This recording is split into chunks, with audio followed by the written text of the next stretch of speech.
안녕하세요. 반갑습니다. AWS 솔루션즈 아키텍트로 근무 중인 김태현입니다. 오늘 마지막 날인데 마지막 세션까지 이렇게 참석해 주셔서 감사드리고요.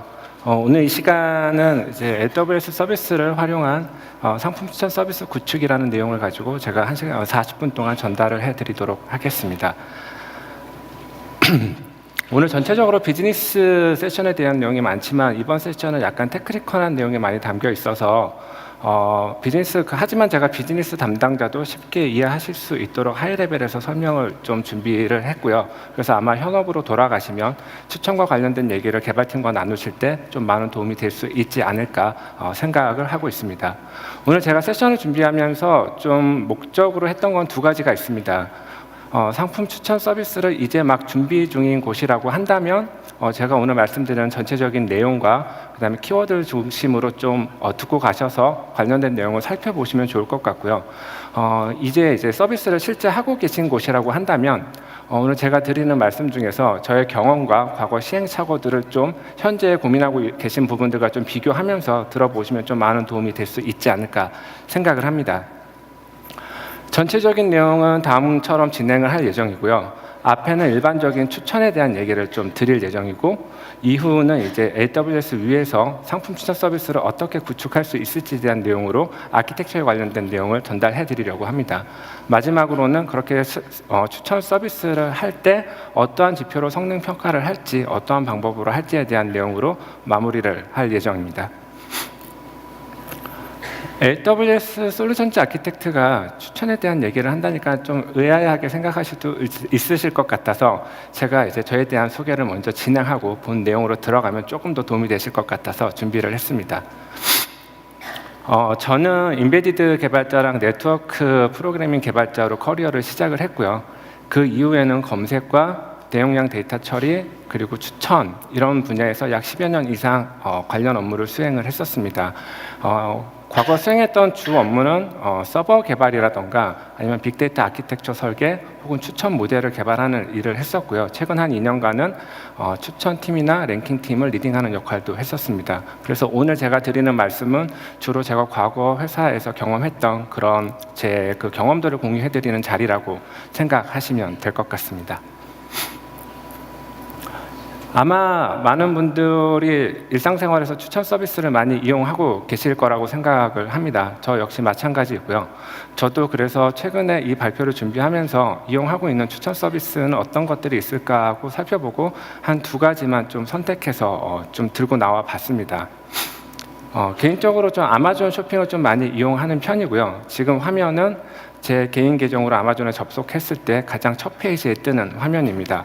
제가 평소에 디지털 기기라던가 아니면은 뭐 음향 스피커 아니면은 뭐 이어폰 같은 거에 관심이 많고 패션 쪽에 관심이 많다 보니까 제 메인 페이지는 그러한 것들로 아마존이 저에게 개인화 맞춤형으로 추천을 하고 있습니다. 아마 아마존에 처음 접속하시는 분이 아니라고 하면 각자를 위한 개인화 맞춤형 추천 페이지로 모두가 다 다른 화면을 보실 거라고 생각이 들고요.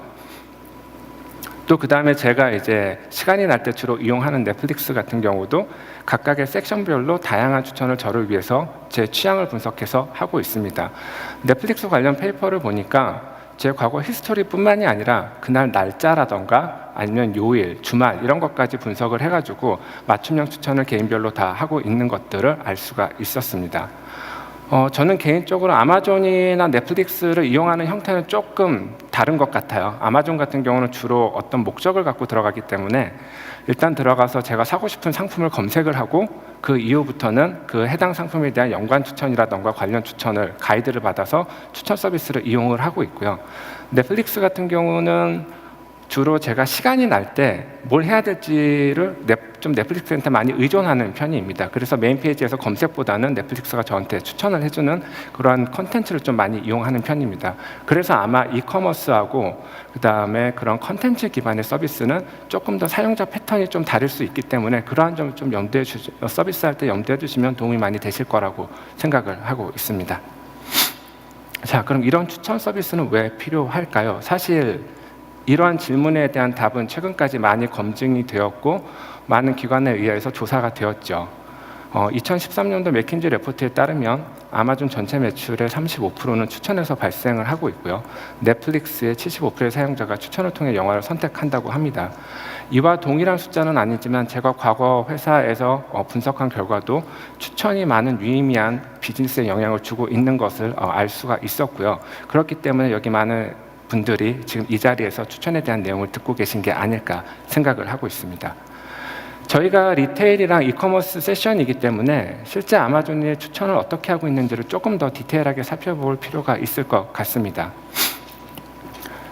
이커머스 사이트 온라인 쇼핑몰 같은 경우는 가장 추천이 많이 적용되고 있는 페이지가 두 군데가 있습니다. 한 군데는 이제 메인 페이지이고요. 그리고 또 한 군데는 상품 디테일 페이지입니다. 메인 페이지 같은 경우는 주로 사용자를 위한 개인화된 공간으로 사용이 되고 있고요.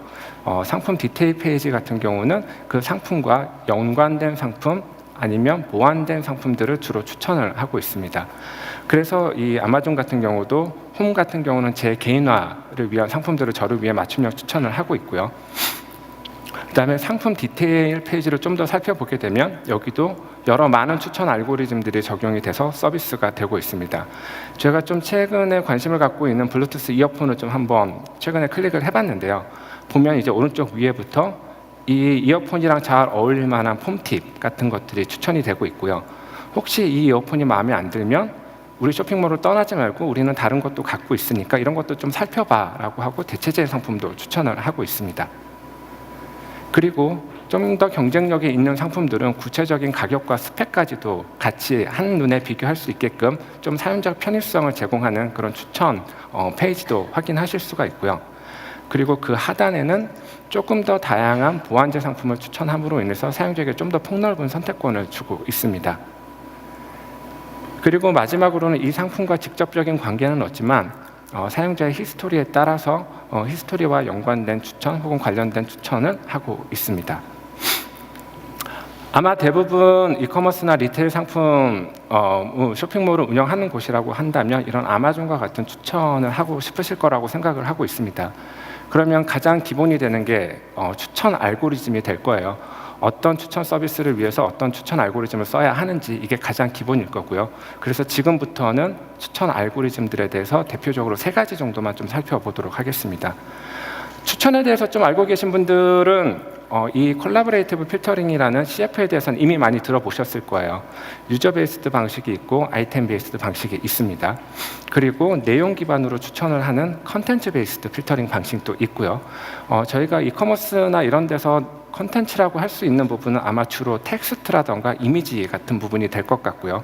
마지막으로 어소시에이션 룰에 대해서 설명을 제가 드릴 예정입니다.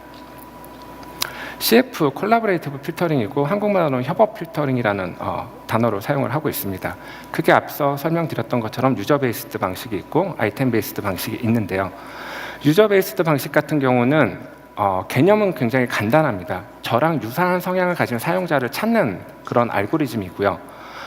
찾는 방법은 이 그림에서 예를 보면 검정색 사용자는 오른쪽에 있는 아이템들에 대해서 뭔가 구매를 했다거나 봤다거나 하는 액션을 취했고요. 회색 사용자 같은 경우는 두 번째 청바지에 대해서만 어떤 액션을 취했습니다. 마지막에 있는 파란색 사용자 같은 경우는 두 번째 청바지와 세 번째 무선 이어폰에 이제 액션을 취했는데요. 이러한 경우 검정색 사용자는 회색 사용자보다 파란색 사용자와 더 연관이 있다라고 판단을 하고, 그리고 파란색 사용자 입장에서는 자기와 유사한 검정색 사용자가 자기가 하지 않았던 첫 번째와 네 번째, 즉 무선 헤드폰과 운동화를 파란색 사용자에게 추천하는 이러한 방식의 추천을 유저 베이스드 필터링 방식이라고 보시면 될 것 같습니다. 주로 개인화된 추천에 이용이 가능하고요. 하지만 제가 이전에 많은 테스트를 해봤을 때 이커머스 사이트에서는 그렇게 딱히 효과가 있는 방법은 아니었었습니다. 이 부분은 참고만 하시면 될 것 같고요. 두 번째 소개해드릴 추천 알고리즘은 아이템 베이스드 필터링 방식입니다.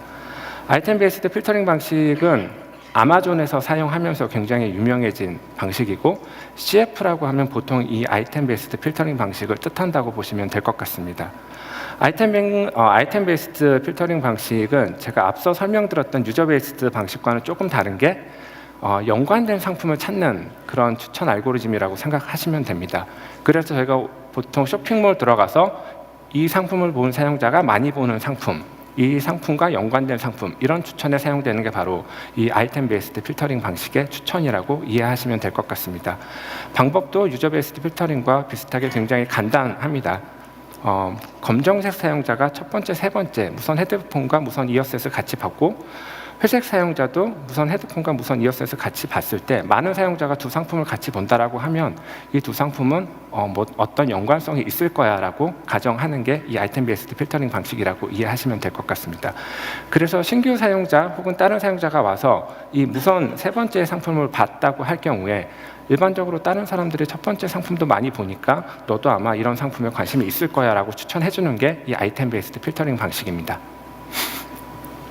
그래서 보통 온라인 쇼핑몰에 이러한 형태로 많이 사용이 됩니다. 첫 번째, 제가 굉장히 고가의 헤드폰을 봤는데 그 헤드폰에 비슷한 스펙 혹은 비슷한 성향의 다른 헤드폰들을 추천을 해주고 있죠. 이 방식의 장점은 사용자들의 패턴이 보통 비슷한 상품들을 많이 비교를 합니다. 고가의 상품들을 보는 사람들은 계속 고가의 상품들과 비슷하게 볼 거고요. 좀 저렴하거나 또 혹은 특정 스펙의 상품들을 보는 사람들은 그러한 상품 위주로 비교하면서 살펴보게 되기 때문에 자연스럽게 그렇게 그룹핑이 된다라는 것들을 좀 참고하시면 도움이 될 것 같습니다. 이제 제가 지금 CF에 대해서 간단하게 설명을 드렸는데요. 이런 CF를 구현하는 방법은 굉장히 여러 가지가 있습니다. 그래서 이미지로 간단하게 제가 하나씩 좀 설명을 드리도록 하겠습니다.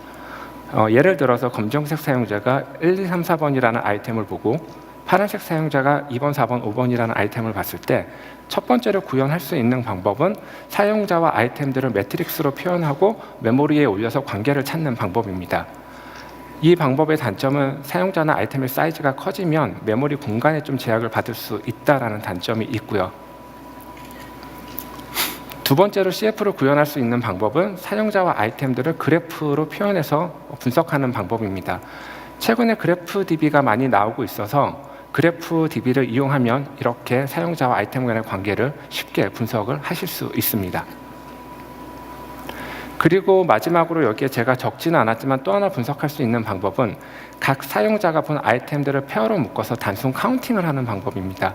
예를 들면 검정색 사용자가 첫 번째, 두 번째 아이템을 봤다라고 할 경우에 아이템을 첫 번째, 두 번째 본 사용자들이 몇 명 있는지를 그냥 단순 카운팅만 해보면 두 개의 아이템이 얼마나 연관성이 있는지를 좀 확인을 할 수가 있겠죠.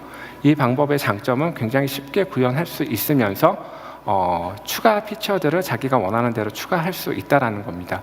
예를 들면 앞에 있는 방식 같은 경우는 일반적으로 라이브러리라던가 아니면 그래프DB 같은 데 의존을 하게 되는데 직접 이런 방식으로 구현을 하시게 되면 추가 어떤 본인이 원하는 그런 다양한 피처들을 좀 더 CF에 녹여낼 수 있는 그런 장점이 있습니다. 자, 이렇게 CF를 구현을 할 수 있게 되었는데요. 어떤 방식으로 구현을 하든지 반드시 스케일러빌리티 문제를 직면하게 되십니다. 스케일러빌리티 문제라는 게 뭐냐면 타겟 클러스터 사이즈가 작을 때는 관계를 분석하는 게 굉장히 쉽습니다. 하지만 타겟 클러스터 사이즈가 점점 커지게 되면 결국 메모리 공간이 부족하거나 아니면 그 관계를 분석하는 데 시간이 굉장히 많이 오래 걸리기 때문에 정해진 비즈니스에서 원하는 니즈에 맞춰서 추천을 계산할 수 없는 그런 상황이 벌어지게 됩니다. 그래서 그러한 경우를 해결하기 위해서 일반적으로 저희가 선택하는 방법은 클러스터 사이즈를 잘게 쪼개는 방식입니다. 이 사이즈를 잘게 쪼갤 때 유사한 성향의 특성을 가진 그런 클러스터끼리 그룹핑하는 작업을 진행하게 되는데요. 이때 사용하는 방법이 이제 미네시라는 방법입니다. 이 미네시에는 해시 펑션이라는 걸 사용하게 되는데 이 해시 펑션이라는 건 어떤 인풋에 대해서 일관된 어떤 고정된 값을 출력을 아웃풋을 내뱉어주는 함수라고 이해하시면 되고요. 미네시라는 거는 그럼 결국 여러 아이템들에 대해서 여러 해시 펑션을 적용해서 가장 미니멈 값을 취하고 이 공통된 미니멈 값을 가진 아이템들끼리 서로 묶어주면 이게 이제 미네시를 사용했을 때 공통된 어떤 특성을 가진 클러스터끼리 묶인다라고 이해하시면 될 것 같습니다. 조금 설명이 복잡하면 결국은 저희가 하고 싶은 건 어떤 왼쪽에 있는 전체 클러스터 셋이 있을 때 미네시를 적용하면 예를 들면 무선 이어폰은 무선 이어폰끼리, 무선 헤드셋은 무선 헤드셋끼리 어떤 특성을 갖는 아이템들끼리 그룹핑돼서 저희가 서브 클러스터링을 할 수 있게 된다라고 이해하실 수 있게 됩니다.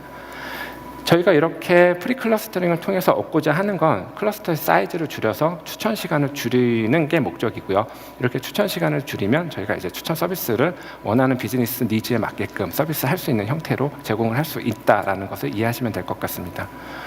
조금 더 이해가 쉽게 말씀을 드리면, 만약에 이런 프리클러스터링 과정이 없다라고 하면 둘 중에 하나의 그 문제가 발생하게 됩니다. 메모리 부족으로 중간에 추천 계산하다가 죽거나, 아니면 추천 계산이 일주일이 지나도 끝나지 않는 그런 상황에 부딪히게 됩니다. 그래서 꼭 프리클러스터링 과정은 대부분 필요하다라고 보시면 될 것 같습니다.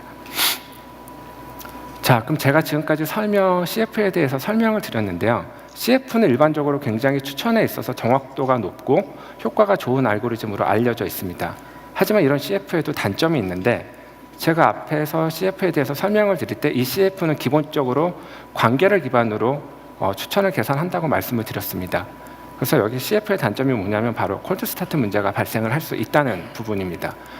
어떤 콜드 스타트 이냐 하면, 신상품이라던가 롱테일 상품 같은 경우는 사용자의 관계가 없기 때문에 그런 신상품이나 롱테일 상품에서는 CF로 어떤 추천 결과를 뽑아낼 수가 없습니다.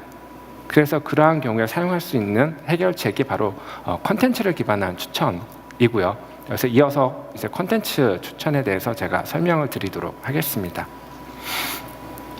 CBF라고 저희가 말씀을 드리는데요. 콘텐츠에는 텍스트가 있고 이미지가 있습니다. 그래서 하나씩 살펴보면 최근에 딥러닝이라던가 이런 분야가 좀 많이 발전하면서 저희가 할 수 있게 된 추천 영역인데, 2013년에 구글에서 워드 투 벡터라는 그 워드 임베딩 모델을 발표를 했습니다. 결국 이 모델이 하는 건 뭐냐면, 저희 이커머스 입장에서 보게 되면 어떤 상품의 디스크립션과 타이틀 정보를 이 워드 투 벡터라는 모델에 넣게 되면 벡터 값을 아웃풋으로 출력을 해주게 되고, 이 벡터 값을 출력을 해준다는 말은 두 상품 간의 디스크립션과 타이틀만으로도 얼마나 유사한 내용을 담고 있는지를 저희가 비교할 수 있게 되었다는 얘기입니다. 그래서 텍스트를 기반한 컨텐츠 추천은 이런 워드 투 벡터라던가 아니면 뭐 덕 투 벡터라던가 이런 이미 있는 모델을 잘 활용하시면 쉽게 구현하실 수 있다는 걸 좀 알고 계시면 좋을 것 같고요. 어떤 용도로 사용할 수 있냐면, 앞에 CF와 유사하게 유사한 상품들 추천에 사용을 하실 수가 있습니다. 다만 여기서 좀 한 가지 주의하셔야 될 부분은, 만약에 예를 들어서 13인치 삼성 노트북과 저는 유사한 상품을 찾기 위해서 이 CBF를 썼는데, 제가 원하는 건 사실 노트북과 13인치에 매핑되기를 원했을 거예요. 근데 실제로 구현을 해보시면 예상하지 못한 부분에서, 예를 들면 삼성에 더 가중치가 많이 가서 삼성 노트북에 삼성 TV라던가 삼성 냉장고라던가 이런 식으로 추천이 발생을 할 수도 있는 문제가 있습니다. 그래서 사전에 데이터를 워드 투 벡터에 넣기 전에 카테고리나 아니면 뭐 브랜드라던가 이런 부분을 잘 필터링 하는 것도 원하시는 목적을 얻는 데 도움이 되실 수가 있고요. 예, 그런 부분을 좀 참고하시면 나중에 혹시라도 이런 CBF를 쓰실 때 좀 고려할 대상이라고 말씀을 드리고 싶습니다. 그 다음은 또 이미지 기반의 CBF가 있을 수 있는데요. 최근에 이제 딥러닝이 많이 발전하면서 가장 연관돼서 많이 발전하고 있는 분야가 바로 이 이미지 클래시피케이션 분야입니다. 2015년에 이미지넷이라는 어떤 그 이미지 분석 대회에서 드디어 이제 그때 컴퓨터가 사람보다 더 이미지를 잘 구분해낸다라는 게 증명이 되었고요. 그러면서 이제 이 이미지를 기반으로 한 어떤 콘텐츠 추천에도 이 딥러닝을 믿고, 이 딥러닝 모델들을 믿고 사용하실 수 있는 단계에 왔습니다. 그래서 제가 과거에 했던 거는 이런 딥러닝 모델을 활용을 해서 이미지를 인풋으로 넣어주면 벡터 값을 아웃풋으로 뽑아서 앞에 제가 설명드렸던 텍스트 기반의 CBF와 동일하게 벡터 값을 비교해서 이미지의 유사한 이미지를 뽑아낼 수가 있었고요. 어떤 형태로 추천해서 활용하실 수가 있냐 하면, 다음처럼 패션 같은 데에서 유사한 스타일의 옷을 찾는데 추천으로 쓰실 수가 있습니다. 제가 지금까지 CF하고 CBF에 대해서 설명을 드렸는데요. 이 알고리즘들은 선택해서 한 가지를 사용하여야 되는 건 아닙니다. CF하고 CBF를 일반적으로는 같이 사용을 하게 되는데, 이유는 각각의 장단점이 있기 때문입니다. CF 같은 경우는 제가 좀 전에 말씀드렸던 것처럼 정확도가 굉장히 높고 효과가 좋기 때문에, 반면에 커버리지는 또 굉장히 낮은 그런 단점을 갖고 있습니다. 제가 이전 회사에서 데이터를 좀 뽑아봤을 때 전체 상품이 100이라고 하면 CF로 커버할 수 있는 상품 수는 약 10%밖에 되지 않습니다. 그럼 나머지 90%에 대해서는 추천을 할 수 없다는 얘기인데요. 그 경우에 해당해서 CBF를 사용하시면 좋은 효과를 보실 수가 있습니다. CBF 같은 경우는 주로 내용 기반이기 때문에 모든 상품은 이미지를 갖고 있거나 상품 디스크립션이나 타이틀을 다 갖고 있습니다. 그렇기 때문에 95% 이상의 상품에 대해서는 모든 경우에 추천이 대부분 가능하다라고 보시면 될 것 같고요.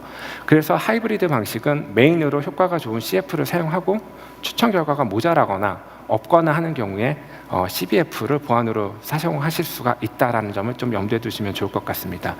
반면에 패션이나 가구 같은 그런 디자인적인 요소가 많이 반영되는 특정 카테고리 같은 경우는 CF보다는 오히려 그런 이미지 기반의 CBF가 효과가 좋을 수도 있기 때문에 특정 카테고리에 있어서는 좀 테스트를 하신 후 어떤 모델이 적합할지 선택하시는 게 좀 중요하다고 말씀을 드리고 싶습니다. 마지막으로 이제 알고리즘 중에 하나 남은 게 어소시에이션 룰인데요. 이 룰도 굉장히 좀 간단한 알고리즘입니다. 사용자가 구매하는 패턴을 분석을 해서 거기서 연관이 있는 상품들을 찾아내는 겁니다. 예를 들면 귀저귀를 많이 구매하는 사용자들은 아기용 물티슈도 많이 구매하는 게 그 데이터에서 드러날 수 있고요. 청바지에는 흰 티, 그다음에 키보드에는 마우스, 이런 것들이 어소시에이션 룰이라는 알고리즘을 사용하게 되면은 그 패턴이 이제 저희가 뽑을 수가 있습니다. 이런 어소시에이션 룰도 단점이 있는데요. 정확하게 같이 구매한 상품만을 대상으로 하기 때문에 커버리지가 굉장히 낮습니다. 제가 파악한 바로는 대략 한 5% 정도의 상품밖에 이렇게 어소시에이션 룰로 추천을 할 수가 있고요. 그래서 제가 앞서 설명드렸던 CF를 구매 로그 기반으로 사용하는 경우에 커버리지를 조금 더 확장하실 수가 있습니다. 구매 로그로 CF를 계산한다는 말은 어떤 말이냐면 핸드폰을 산 다음에 시간이 지나서 제가 핸드폰 케이스가 필요할 수도 있고 핸드폰에 필요한 그런 액정 보기 같은 게 필요할 수도 있어요. 동시에 같이 살 수도 있지만 시간차를 두고 같이 사는 그런 물건들도 있거든요. 그런 경우에는 구매 로그 기반의 CF를 돌리게 되면 그런 패턴들은 다 잡아내실 수가 있습니다. 그래서 이런 경우도 정확도가 좋은 어소시에이션 룰을 메인으로 쓰시고 그 다음에 CF, 구매 로그 기반의 CF를 보안 로그로 쓰시면 좋은 효과를 얻으실 수가 있습니다. 주로 어떤 용도로 많이 사용되냐 하면 이렇게 마우스를 구매하실 때 상품 상세 페이지에서 이 마우스를 구매하시는 사용자들은 이런 마우스 패드도 같이 많이 구매합니다 라는 용도의 추천으로 많이 사용되고 있습니다. 자, 그럼 여기까지 하면 저희는 이 추천 알고리즘을 통해서 추천 후보 세트를 이제 뽑아낼 수 있는 상황이 된 거예요. 그럼 남은 과정은 이 추천 후보 셋을 가지고 어떤 상품들이 조금 더 연관성이 있을까 하고 이제 줄을 세우는 작업을 해야 돼요. 1등부터 100등까지 예를 들면 그때 사용하는 알고리즘이 유사도 알고리즘이라고 보시면 될 것 같습니다. 유사도에도 굉장히 많은 알고리즘들이 있는데요. 제가 오늘 설명할 거는 자카드와 코사인 두 가지 알고리즘에 대해서만 설명을 드리도록 하겠습니다. 자카드 같은 경우는 굉장히 개념이 단순합니다. 두 그룹 간에 얼마나 많은 공통점이 있는지를 가지고 이 두 그룹이 유사한지 아닌지를 판단을 하는 거고요. 조금 예를 들어 보이면 두 사용자가 있을 때 이 두 사용자가 얼마나 많이 공통된 아이템들을 같이 보고 같이 구매했는지를 가지고 이 두 사용자가 유사한지 아닌지를 판단하는 게 이 자카드 알고리즘이라고 보시면 됩니다. 수식도 굉장히 간단하게 합집합분의 교집합으로 되어 있죠. 그리고 두 번째 설명해 드릴 게 이제 코사인 유사도 알고리즘인데요. 이 코사인 유사도 알고리즘을 제가 설명해 드리는 이유는 제가 앞서 CBF 기반의 추천 알고리즘을 설명을 드렸기 때문입니다. CBF 같은 경우는 주로 아웃풋이 벡터 값이 될 수 있다고 말씀을 드렸는데요. 이 벡터 같은 경우는 방향성을 가진 데이터이기 때문에 그 방향성이 얼마나 같은 방향을 가리키는지를 체크할 수 있는 게 바로 코사인 방식의 유사도 알고리즘입니다. 그래서 여기서 기억하실 거는 벡터 간의 유사도를 구할 경우에는 이 코사인 방식을 사용하면 효과가 굉장히 좋다라는 것을 알고 계시면 좋을 것 같습니다. 자, 지금까지 그러면 저희는 추천에 대한 후보 셋도 구하고 이제 정렬까지 할 수 있어서 추천 서비스를 할 수 있는 준비 상태가 되었습니다. 이제는 이제 본격적으로 이런 추천 시스템을 구축을 해야 되는데요. AWS 서비스를 사용해서 어떻게 구축할 수 있을지를 지금부터 설명을 드리도록 하겠습니다. 전반적인 아키텍처는 다음과 같고요. 디테일한 하나하나에 대해서는 제가 다음 장부터 간단하게 좀 설명을 드리도록 하겠습니다. 추천에 대해서 좀 먼저 말씀을 드리기 전에 이 추천이랑 항상 같이 따라다니는 그런 서비스가 있어요. 아마존에서도 있고 최근 본 상품에 대해서 사실 온라인 쇼핑몰이나 이런 데서 좀 많이 서비스를 할 텐데요. 최근에 저도 좀 관련 질문을 많이 받아서 이번 기회에 좀 소개를 드리면 좋을 것 같아서 한번 여기에서 같이 소개를 드리고자 합니다. 최근 본 상품을 구현하기 위해서는 다음과 같은 아키텍처면 구현이 가능합니다. 앞단에서 API 게이트웨이라고 저희가 API를 생성하고 관리해주는 그런 손쉽게 관리해주는 서비스가 있고요. 람다라고 서버리스 환경에서 사용자 코드를 실행해주는 서비스가 있습니다. 이 두 개의 기능을 합치면 API 서버와 같은 기능을 할 수가 있게 되고요. 그 다음에 이쪽으로 사용자가 실시간으로 클릭하는 로고를 받아서 엘라스틱 캐시라는 인메모리 캐시에다가 저장을 할 수가 있습니다. 그럼 단순하게 이렇게 이 세 가지의 서비스만 갖고 있으면 추천 서비스를 할 수가 있는데요. 저희가 엘라스틱 캐시에는 레디스가 지원이 되고 있습니다. 근데 이 레디스에는 솔티드 셋이라는 자료 구조가 있고요. 이 솔티드 셋에는 오른쪽에 있는 테이블처럼 데이터를 저장하실 수가 있습니다. 각 유저별로 유니크한 아이템 셋을 저장하실 수가 있고요. 스코어로 타임을 쓰실 수가 있습니다. 그러면 자연적으로 사용자가 본 아이템들을 시간별로 넣게 되면 자연스럽게 소팅이 돼서 유니크한 타임스텝별로 모든 사용자가 최근 본 상품을 유지할 수 있는 상황이 됩니다. 그래서 아마존에 있는 최근 본 사용자 아래와 같은 그림의 서비스를 할 때 이러한 형태의 엘라스틱 캐시의 레디스의 소티드 셋을 사용하시면 손쉽게 구현하실 수가 있습니다. TTL이라던가 맥스 아이템을 사용을 하시면 얼마 동안의 데이터를 유지할지 얼마만큼의 사이즈의 데이터를 유지할지를 선택해서 저장하실 수가 있고요. 이런 부분은 좀 참고하시면 나중에 현업에서 관련된 서비스를 구현하실 때 도움이 되지 않을까 합니다.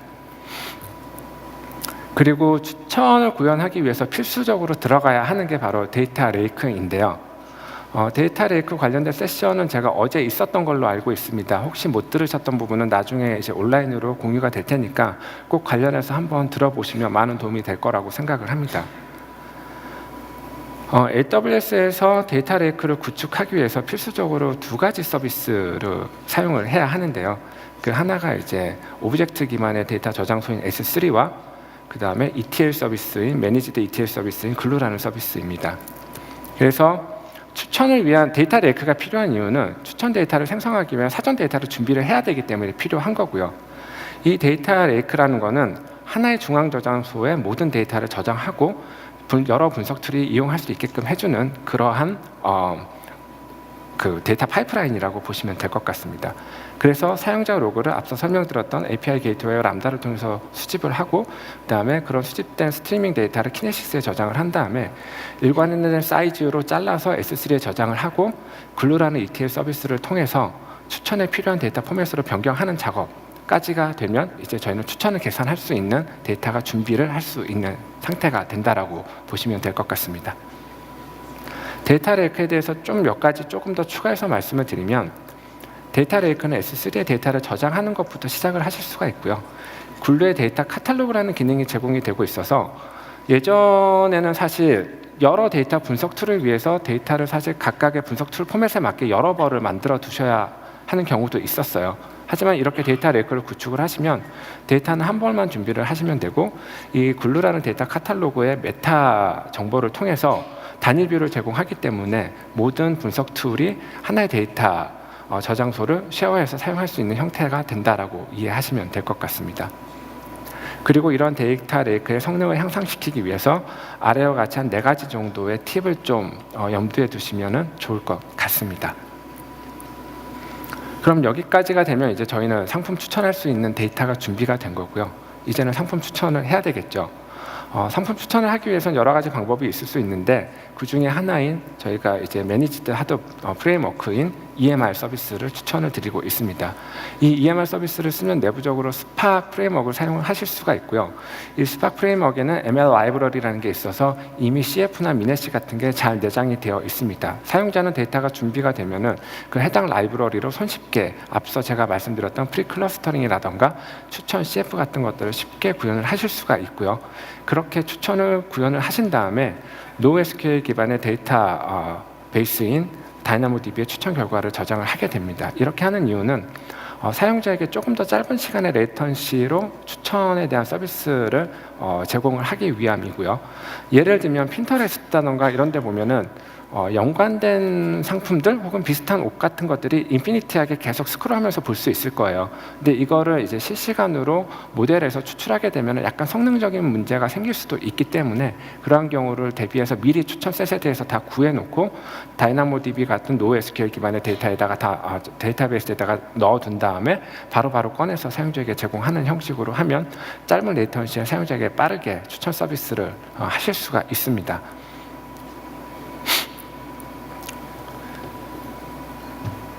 자, 이렇게 하면 사실 필요한 부분들이 제가 간단하다고 얘기는 드렸지만 생각보다 좀 많을 수가 있어요. 추천 서버도 필요할 거고요. 그 다음에 추천을 계산하는데 스팍도 알아야 되고요. 그 다음에 NoSQL도 필요하고, 그래서 일단 퀵하게 빨리 시작하시려고 하면 조금 더 간단하게 하실 수 있는 방법을 좀 설명을 드리려고 합니다. 저희가 작년에 리인벤트 때 발표한 세이지메이커라는 서비스인데요. 이 세이지메이커라는 서비스를 이용하시면 따로 서버를 만드시지 않아도 되고요. 추천 모델을 쉽게 모델링 하실 수도 있고요. 데이터만 준비하시면. 세이지메이커라는 건 데이터 과학자나 개발자들이 머신러닝 기반의 모델을 빠르고 쉽게 만들 수 있도록 도와주는 완전 관련 플랫폼 서비스입니다. 그래서 이 아마존 세이지메이커에서 제공해주는 기능은 일단 개발하실 수 있는 개발 환경을 노트북 인스턴스로 제공을 해드리고 있고요. 그리고 몇 가지 내장된 알고리즘들이 있어서 그냥 해당 모델을 쉽게 쓰실 수가 있습니다. 그리고 쉽게 그런 모델을 트레이닝 하실 수도 있고, 또 그러한 모델을 도커 기반으로 배포까지 해서 쉽게 API로 서비스까지 하실 수 있는 환경을 제공해주고 있습니다. 그래서 앞서 설명드렸던 별도의 API 서버를 만든다던가 이러한 작업들은 하지 않으셔도 됩니다. 한 11가지 정도의 현재 그 내장된 알고리즘을 제공을 하는데요. 그 중에는 팩토라이제이션 머신이라고 추천과 관련된 모델도 있어서 데이터가 준비되시면 이 모델을 사용해서 추천 서비스를, 앞서 제가 설명드렸던 추천 서비스도 하실 수 있습니다. 다만 제가 앞서 말씀드렸던 것처럼 추천은 한 가지 알고리즘을 쓰는 게 아니라 여러 알고리즘들을 조합해서 써야 되기 때문에 나중에는 결국 여러 알고리즘들이 필요할 수도 있고, 그러한 경우에는 좀 아키텍처의 변경이 좀 필요할 수도 있다라는 말씀을 좀 드리고 싶습니다. 여기까지 되면 이제 저희는 추천 서비스를 할 수 있는 상황이 된 거고요. 마지막으로 이제 성능 평가를 통해서 실제 모델이 워킹하는지를 살펴봐야 되는데, 흔히 하는 방법이 A/B 테스트입니다. 온라인 방법이 있고 오프라인 방법이 있는데, 온라인 지표로는 클릭률과 그 다음에 컨버전 레이트 두 가지를, 구매 전환율 두 가지를 살펴볼 수 있을 것 같습니다. 대표적으로 클릭률 같은 경우는 이 모델을 통해서 추천이 된 상품은 사용자들이 얼마나 많이 클릭하는지를 확인을 하는 거고요. 구매 전환율 같은 경우는 클릭 후에 얼마나 실제 구매까지 이어지는지를 확인하는 그런 지표라고 보시면 될 것 같습니다. 오프라인 방법으로는 RMSE라는 방법이 있는데, 이거는 제가 만든 모델로 예측한 방법이 오프라인 데이터와 실제 얼마나 많이 매핑이 되는지, 에러 유지 얼마인지를 체크하는 방법이고요. 또 마지막으로 이제 멀티암드 밴딧이라는 방법이 있는데, 이 방법은 뭐냐면 트래픽의 일부분을 상시 A/B 테스트를 하는 방법입니다. 예를 들면은 한 전체 100% 중에서 10% 정도는 두 개의 모델로 상시 A/B 테스트를 하고 위너한테 나머지 90%의 트래픽을 몰아주는 자동화된 방법이라고 보시면 될 것 같습니다. 지금까지 제가 이제 추천에 대해서 전반적인 흐름에 대해서 좀 말씀을 드렸습니다. 그래서 여기서 이제 정리해서 말씀을 드리면, 일단은 본인이 갖고 계신 데이터와 어떤 추천 서비스를 하고 싶은지에 대한 이해가 가장 중요하고요. 그리고 추천을 하기 위해서는 데이터가 준비가 되어 있어야 하기 때문에 데이터 레이크를 구축하는 게 반드시 필수적으로 필요합니다. 그리고 당연히 여러 추천 알고리즘들을 써야 하기 때문에 머신러닝이나 딥러닝이나 통계 지식이 필요하고, 그다음에 마지막으로 말씀드렸던 오프라인이나 온라인 검증 및 테스트 과정이 꼭 필수적으로 필요합니다. 그리고 추천이라는 게 추천 알고리즘만 만든다고 잘 되는 건 아니기 때문에 이 UI부터 추천 알고리즘까지 유기적으로 연결되어 있는 작업이라고 좀 말씀을 드리고 싶고요. 이유는 추천 알고리즘을 가지고 몇 달을 고생을 해도 UX적으로 잠깐 바꾸는 게 조금 효과가 훨씬 클 수가 있어요. 예를 들면 추천 알고리즘에 나온 결과를 왼쪽부터 높은 걸 보여줄지, 오른쪽부터 높은 걸 보여줄지, 아니면 가운데부터 보여줄지에 따라서 결과가 굉장히 달라질 수 있거든요. 그리고 상단에 보여줄지 하단에 보여줄지에 따라서 효과가 굉장히 다르게 나타날 수 있습니다. 그래서 종합적으로 UX부터 알고리즘까지 다 같이 고민을 하셔야 되는 작업이다라고 좀 말씀을 드리고 싶습니다. 마지막으로 장표에는 적지는 않았는데요. 한 가지만 더 말씀을 드리면 제가 앞에 CF가 굉장히 효과가 좋고 정확도가 높은 알고리즘이라고 말씀을 드렸는데 이 CF는 이미 오래전부터 오픈이 되어 있었고 많은 라이브러리를 통해서 제공이 되어 왔습니다.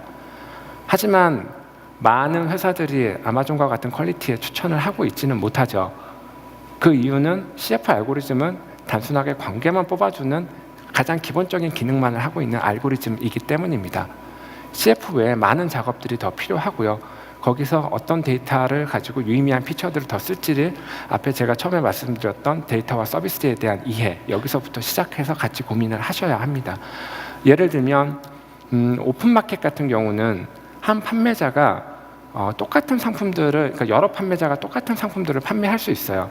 단순하게 관계만 분석한다고 하면 어떤 물에 수많은 판매자가 판매하는 삼다수 같은 게 다 일괄적으로 1등부터 10등까지가 다 삼다수일 수도 있거든요. 이게 CF로 계산한 결과로 맞지만 추천 퀄리티면 혹은 사용자에게 제공되는 서비스 면에서는 좋지 않을 수가 있습니다.